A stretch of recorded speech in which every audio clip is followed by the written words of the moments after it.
Hey, welcome back, guys. Here we are working on the race car here, and you can see the plate here that I made to block off where the power steering pump would mount. And today we're going to talk a little bit about the wiring harness, and we're going to install the water pump housing with the thermostat in it and everything. So there's a sensor back here in the back of the head. You can just barely see it there. Um, that's one of the water temperature sensors. And basically, what I do here is I separate the wiring harness into upper and lower harness. And this looks like a real rat nest, but once it's routed, you'll see it'll tuck in nicely. It'll be fine. But this one here goes to a sensor that's in the water outlet, and this is for the oil pressure switch. And we got one here. This is for the water temperature gauge. It's in the back of the head there, and this is the the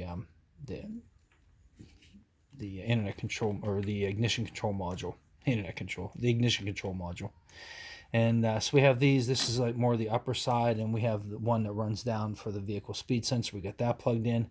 We'll also have a NOx sensor and everything. But on the front of the motor here, we got a bunch of grounds. That's all mounted right where the factory wanted it, and because the wiring harness kind of snakes down around that way, and that's just a nice convenient spot. There's no sense in changing that.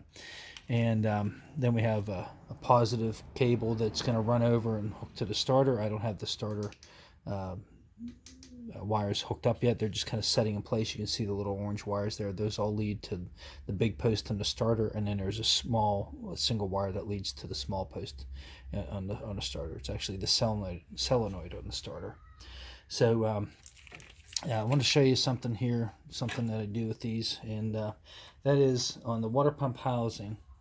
I use the Aviation Permatex. It's just a brush-on deal. You don't have to be real careful with how you put it on, but you don't have I mean, you don't want to be sloppy either. And one of the tricks I found with this stuff is you put the gasket on there, like that.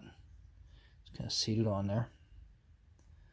Get it centered up a little bit, and then just peel it off, and it just makes it kind of tacky.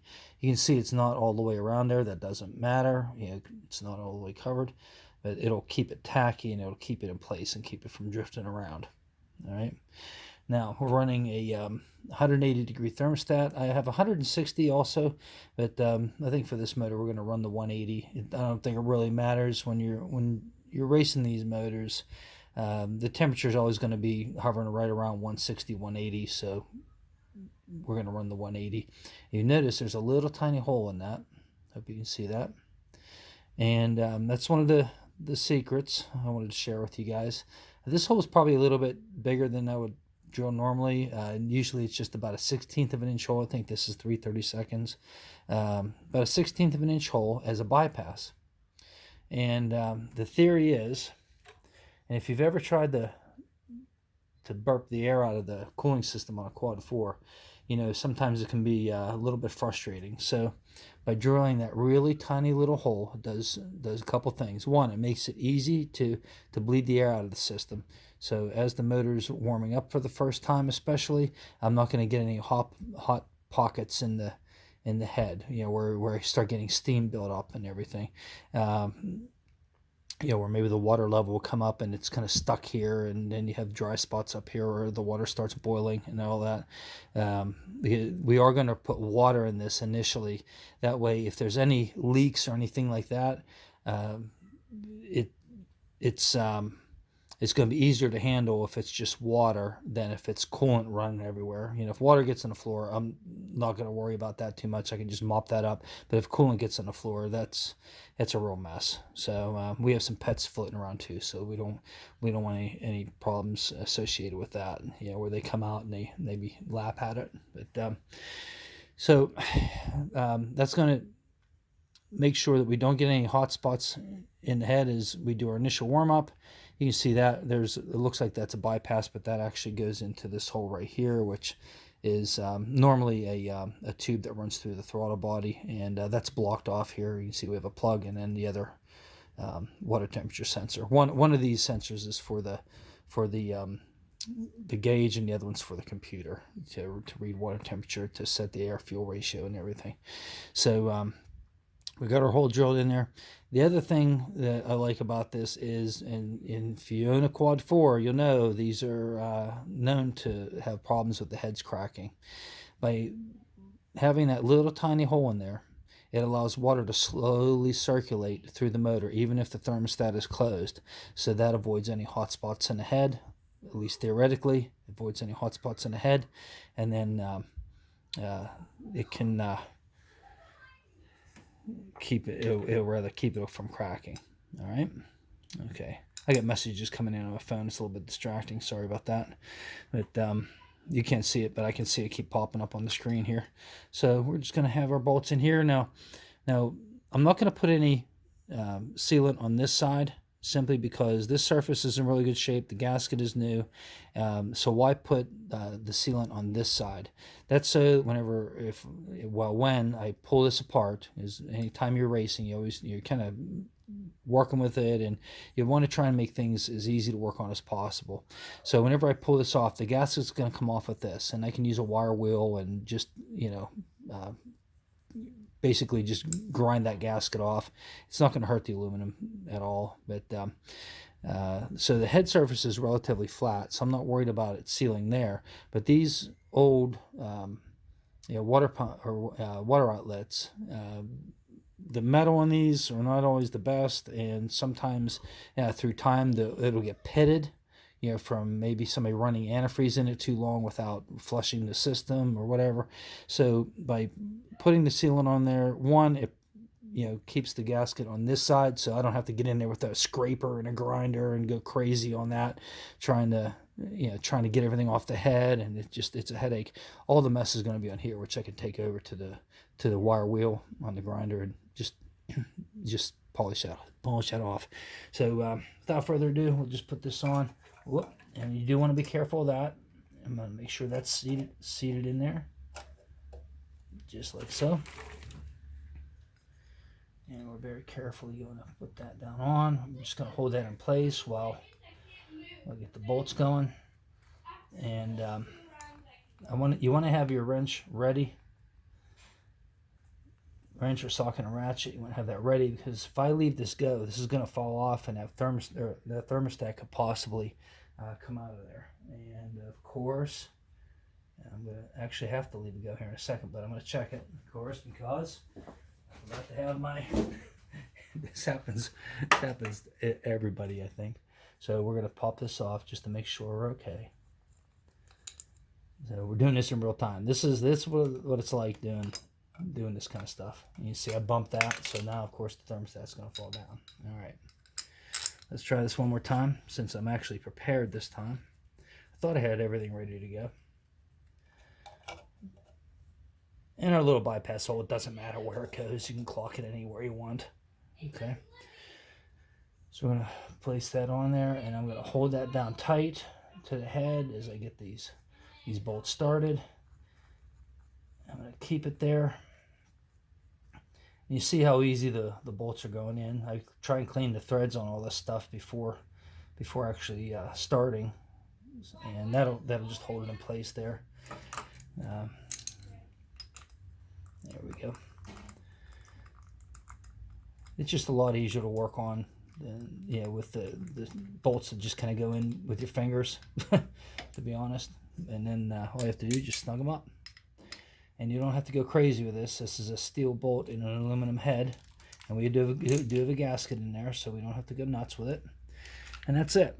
So from here, we'll attach our couple sensors back here. And in fact, let's do that now while we're watching.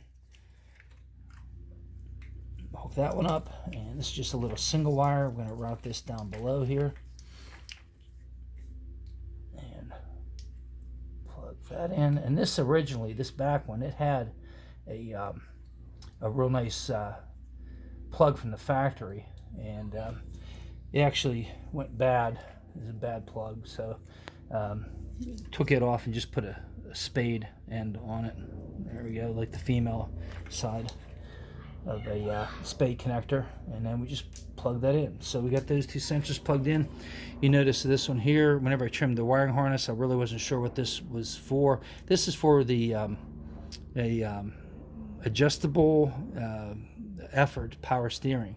So it's on the factory. This car was never equipped with it, obviously, but we're not going to worry about it. But that could probably be trimmed out of the wiring harness. But it's just tied off to the side for now. But we may go through and cut those wires, tape the ends shut, and then fold those back in so that this isn't hanging out, making a mess and just kind of cluttering things up.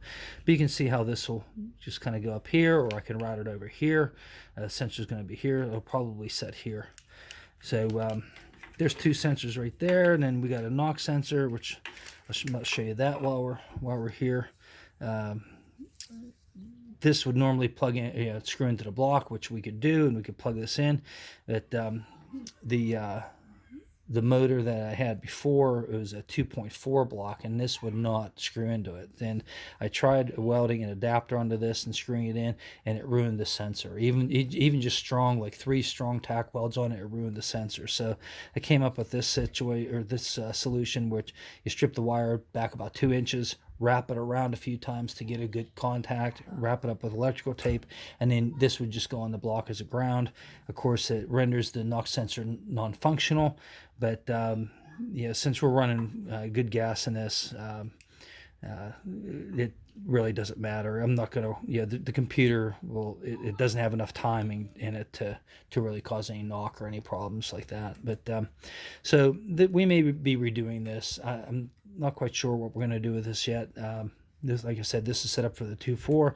Since this is the 2.3, we can just unwrap that, screw it into the block, and be done with it. With that custom exhaust back there, I will have to check and see how much room we have. But that's something that we could address in another episode. So we're getting pretty close. So after this, the next episode, we're going to be installing the intake manifold. And if you wonder what this is the vacuum line that goes to the brake booster. I just have it folded up out of the way. But next episode, we'll put the intake manifold on, and then the alternator. And you want to do them in that order, and I'll show you why. And then we're going to show you how I route the serpentine belt. And it's not a factory routing.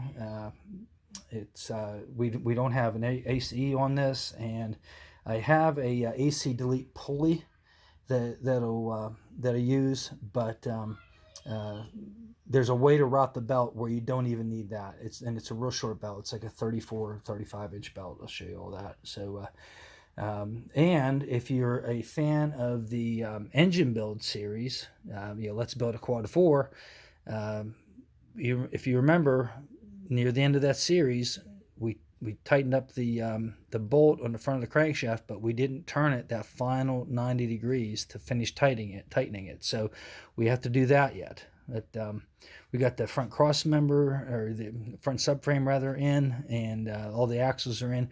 So I could actually put some oil, some fluid in the transmission, and we could put some oil in the motor. So that's coming up too. I don't know if I'll record that. I'll just let you know what's going on. But hopefully you're enjoying the series, and probably within the next episode or two, we're gonna be starting this, and we'll get to hear it run, open exhaust and all. And for that episode, we're going to use the GoPro, and I think the GoPro can handle the sound a lot better than my phone. We're just recording these with my phone, but it's definitely not for award-winning purposes, that's for sure. We're just having some fun and showing you guys what all I'm doing here, and what just my take on some of the different things associated with getting one of these motors ready and racing it. So, and we don't even have the spark plugs in yet, so we got all kind of cool stuff to do. Talk to you later, guys. See you next time. Like and subscribe.